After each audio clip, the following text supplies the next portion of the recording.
नमस्कार। जरा सोचिए, किसी के फोन की बैटरी अचानक 30% से 70% चार्ज हो जाए। कमाल लगेगा, है ना? खैर, भारत की अर्थव्यवस्था को भी बिल्कुल ऐसा ही एक बिग रिचार्ज मिलने वाला है। आज हम जीएसटी 2.0 को समझने की कोशिश करेंगे, जो भारत के टैक्स सिस्टम का शायद अब तक का सबसे बड़ा अपग्रेड है। देखिए, ये कोई छोटा मोटा बदलाव नहीं है। ये एक तरह का आर्थिक पावर बूस्ट है। जैसे एक सुपर फास्ट चार्जर फोन में जान डाल देता है, वैसे ही ये नए जीएसटी नियम आम खर्चों पर बोझ कम करके जेब को बड़ी राहत देने का वादा कर रहे हैं। तो सवाल ये है कि क्या वाकई रोजमर्रा की जिंदगी अब सस्ती होने वाली है? तो इस बड़े रिचार्ज में आखिर है क्या? इसे नेक्स्ट जनरेशन जीएसटी रिफॉर्म या जीएसटी 2.0 कहा जा रहा है। और इसका डिजाइन ही इसीलिए किया गया है ताकि टैक्स सिस्टम को पूरी तरह से बदला जा सके। तो सबसे बड़ा बदलाव है क्या? सीधी सी बात है, टैक्स सिस्टम को बहुत आसान बना दिया गया है। जो पहले 4 स्लैब थे, 5, 12, 18 और 28%, अब वो बदल गए हैं। 12% और 28% वाले स्लैब तो समझिए लगभग खत्म ही हो गए। अब ज्यादातर चीजें या तो 5% के दायरे में होंगी या 18% के। और हाँ, कुछ खास चीजों के लिए 40% का एक नया डीमेरिट या कहें कि लग्जरी टैक्स भी लाया गया है। और ये सब कुछ हुआ है एकदम बिजली की रफ्तार से। 15 अगस्त को इसके संकेत मिले, 3 सितंबर को फैसला हुआ और 22 सितंबर आते आते तो नई दरें पूरे देश में लागू भी हो गईं। मतलब ऐलान और अमल के बीच कोई लंबा इंतजार नहीं। तो अब आते हैं उस सवाल पर जिसका सभी को इंतजार है। इससे हमारे आपके बटुए पर क्या असर पड़ेगा?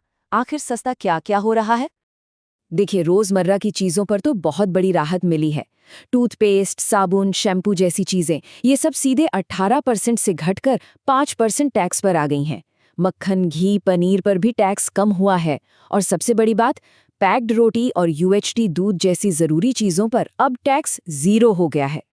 हेल्थ सेक्टर में तो ये एक गेम चेंजर है। 33 तरह की जीवन रक्षक दवाएं अब पूरी तरह से टैक्स फ्री हैं। लेकिन शायद जो सबसे बड़ा फायदा है वो है हेल्थ और लाइफ इंश्योरेंस पर। सोचिए, 18% का जीएसटी हटाकर सीधा 0 कर दिया गया है। इसका सीधा मतलब है कि स्वास्थ्य सुरक्षा अब पहले से काफी किफायती हो जाएगी। और हाँ, अगर घर के लिए कुछ नया खरीदने की प्लानिंग चल रही है तो ये एक अच्छी खबर हो सकती है। टीवी, एसी, डिशवॉशर जैसे जो बड़े अप्लायंसेस हैं, वो अब 28% के सबसे ऊंचे टैक्स स्लैब से निकलकर 18% में आ गए हैं। यानी इनकी कीमतों में सीधे सीधे 8 से 9% की गिरावट देखने को मिलेगी। अच्छा, गाड़ियों की बात करने से पहले एक छोटा सा टेक्निकल टर्म समझ लेते हैं। सीसी यानी क्यूबिक कैपेसिटी। आसान भाषा में ये इंजन के उस हिस्से का वॉल्यूम है जहां पेट्रोल और हवा मिलकर जलते हैं और गाड़ी को पावर मिलती है। तो जितना ज्यादा सीसी उतनी ज्यादा पावर। नई टैक्स दरें इसी सीसी पर आधारित है। तो ऑटोमोबाइल सेक्टर के लिए तो ये एक टर्बो चार्ज जैसा है। 350 सीसी तक की बाइक्स, 1200 सीसी तक की छोटी पेट्रोल कारें और 1500 सीसी तक की डीजल कारें, इन सभी पर टैक्स 28% से घटाकर सीधा 18% कर दिया गया है। ये आम आदमी की गाड़ियों के लिए वाकई एक बड़ी राहत है। तो सवाल ये है कि ये बचत असल में है कितनी बड़ी? अंदाजा लगाइए। कुछ मॉडलों पर ग्राहकों को 1.5 लाख रुपए तक की सीधी बचत हो सकती है। ये तो लगभग एक डाउन पेमेंट जितनी रकम है। लेकिन ठहरिए, कहानी का एक दूसरा पहलू भी है। जहां एक तरफ बहुत कुछ सस्ता हुआ, वहीं कुछ चीजों पर अब लगेगा नया 40% डीमेरिट टैक्स। तो अब देखते हैं कि महंगा क्या होने वाला है। अब इस लिस्ट के पीछे की सोच क्या है? बहुत सीधी सी है। या तो ये चीजें सेहत के लिए अच्छी नहीं हैं, या फिर ये विशुद्ध रूप से लग्जरी हैं। तंबाकू, मीठे ड्रिंक से लेकर बड़ी एसयूवीज और यहाँ तक कि निजी हेलीकॉप्टर तक, इन सब पर अब 40% का भारी भरकम टैक्स लगेगा। लेकिन इन बदलावों का मकसद सिर्फ चीजों को सस्ता या महंगा करना भर नहीं है। नहीं, इसके पीछे एक बहुत बड़ी आर्थिक रणनीति काम कर रही है।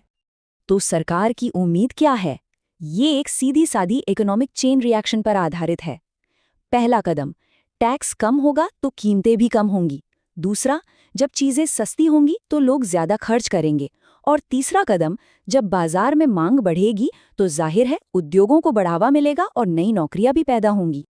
देखिए, हर बड़े आर्थिक फैसले की तरह इसके भी कुछ नफा नुकसान होते हैं। तो चलिए अब जरा बड़ी तस्वीर को समझते हैं। तो ये जो बड़ी तस्वीर है, ये एक दांव की तरह है।